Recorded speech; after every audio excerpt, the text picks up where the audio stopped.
Hey guys, welcome back to Quick Notes with Chris on. Today we're going to be talking about the book The Alter Ego Effect by Todd Herman. Okay, so basically it breaks down that there are four layers to any individual person. It surrounds your core self, so who you truly are. And it breaks down these core layers, how they affect you, and what you can utilize them in order to become the person that you believe that you should be or want to become.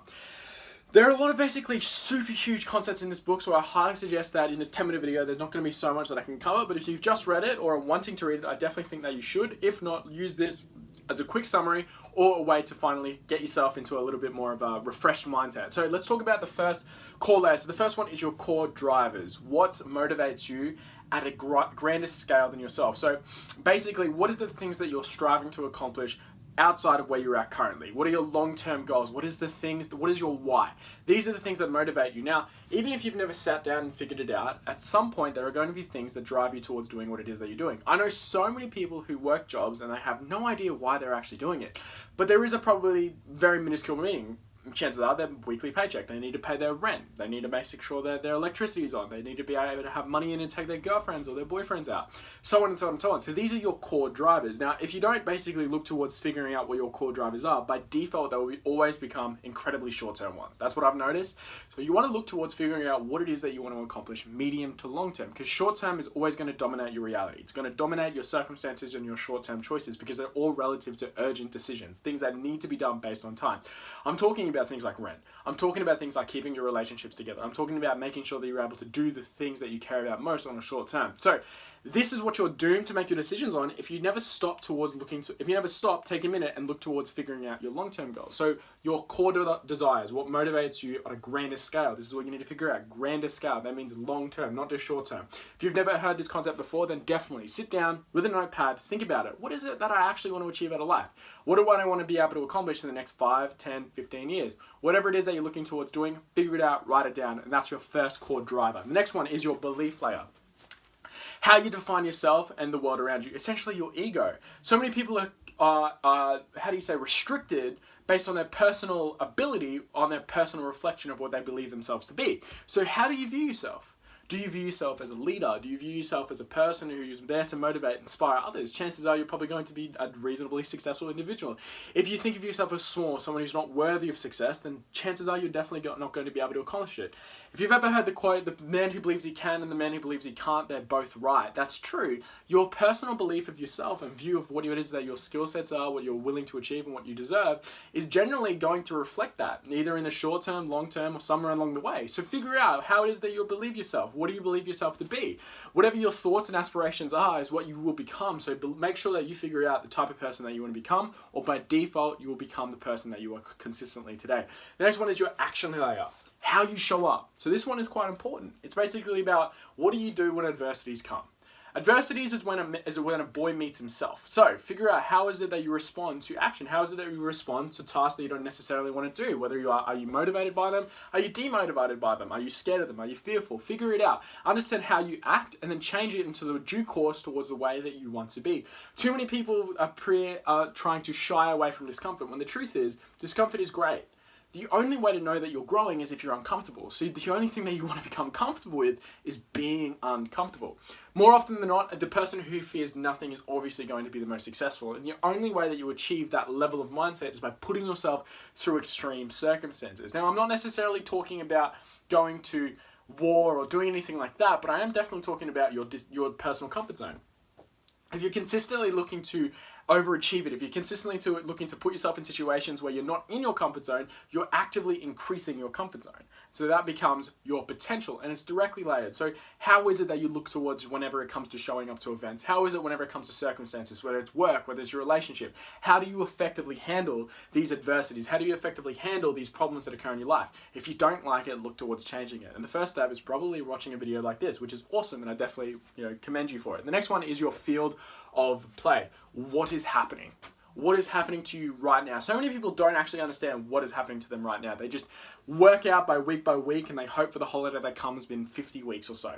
What is happening to you right now? Do you like it? Is the situation that you're in, is the environment that you're living in, is the choices that you're being forced to make, are you liking it? If not, what is it that you can do towards changing? It's so interesting because I've heard so many people are more depressed now than ever, and there's a reason for it. It's because of their environment, and it's because of their choices, and their choices have affected their circumstances, and they feel as if their circumstances is something that they cannot control, when in direct reality, your conscious thoughts affect your subconscious mind, which develops your circumstances through the choices that you make, which develops what is happening to you right now. If you don't know where you are, start with your thoughts. If you don't like where you are, start with your thinking.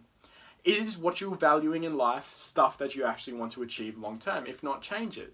I think that if you're an individual who's in a lot of debt because they've got things like TVs, you've got things like cars, then you're very instant gratification driven. And if you're not happy with that, then you need to change that mindset. You need to understand that when you take shortcuts in life, there's going to be repercussions. And things like debt are generally the most common and most present one in mind whenever it comes to anything like that. If you want to start a business, try to do it with your own money before someone else. If you want to own a TV, anything entertainment wise, you definitely don't want to use someone else's money. The only time when you do is when it's a business expense and you can get taxable deduction back. So whenever it comes to entertainment, don't use someone else's money. That's if you're looking towards becoming successful. These are general success traits. Don't lease that TV. Don't lease that camera. Don't lease that laptop. Whenever you're basically doing things for entertainment, you're never going to get a return on that asset because it's not an asset, it's a liability. So if you personally don't like what's happening to you right now, think back. What were the decisions that forced you to live the lifestyle that you are? I meet so many people who are forced to work 2, sometimes 3 jobs, barely able to see their kids or their partner, and it's because of the choices that they've made previously. They've been forced into this lifestyle by their choices before. Now, eventually, the good news is you can get out of it, but you have to change the choices that you're actively making every single day. If you approach any activity to avoid a challenge, it's a form of suppression. If you're actively looking towards avoiding discomfort, you're never going to grow.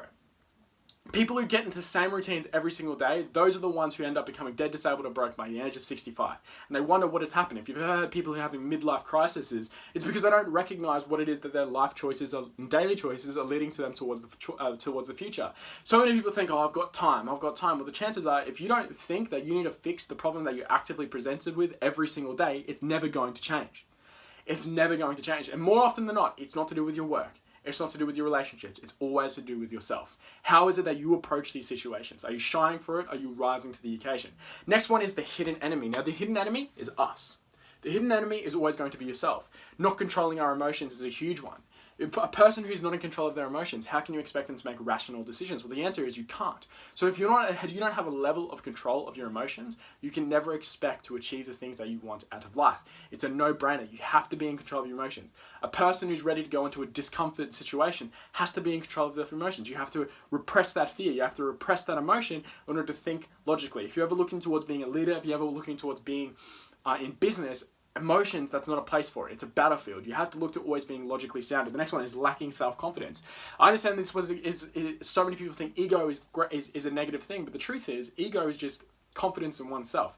It's great when it drives you. It's just bad when you're learning, and it's bad when you're trying to be a student. Learn to turn it off, but you want to look towards developing your own self-confidence. Understand that you are a person of merit. You are a person who can achieve anything that he sets out to be. It's all by correcting your thinking first. The next one is worrying about what others might think. This one is terrible. The committee of they. Who are the people who are dictating your decisions on a day-to-day life who legitimately don't actually care about you?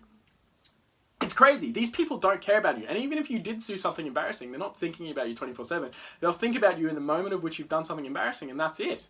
So I definitely think you should look towards minimizing the committee of they. Direct your thoughts to figuring out who is the ones who have control and whose opinions do you actually care about. The next one is taking more risks in life. So many people are scared to take risks. The greatest risk of all is not being willing to take a risk. Now, so many people think that. They go, I got myself what to do. No. Asset risks. You have to look towards taking risks that and ends up getting you assets, not taking risks that end up getting you entertainment. An asset is anything that puts more money in towards your pocket. That's the definition. That is the definition of an asset. No quarrels about it. Something that puts more money in towards your pocket. I understand that entertainment is great, but get there once you've achieved it. When your profits, that's what you spend. Be willing to take a risk. Only then are you going to be able to get the reward. What is it called? Winners, luck favors the bold. You have to be willing to throw the dice. All right? The next one is a bad attitude. I can't stress this enough. If you've ever been in a situation that you've recognized that you don't want to do it, always do it with a good attitude. Especially if you know that it's going to progress you closer to your goal. I was so susceptible to this. I'd always agree to the things that I had to do, but I never did it with a good attitude. Well, the truth is, how you force yourself to believe that a situation is eventually what it will become. Just like any other habit. Cue, routine, reward. You consistently do it, eventually you'll think positively. And that is just literally barely a scratch on this book. I think it's an awesome book. I definitely think you should read more in depth if you feel as if there's more that you can get from it. But other than that, guys, I'm Quick Notes with Chris. That was Alter Ego by Todd Herman. I highly suggest you read the book to get a further understanding of it. But don't stop there. Keep looking towards putting yourself in a better position for success and strive to be more successful. I'll see you guys in the next one.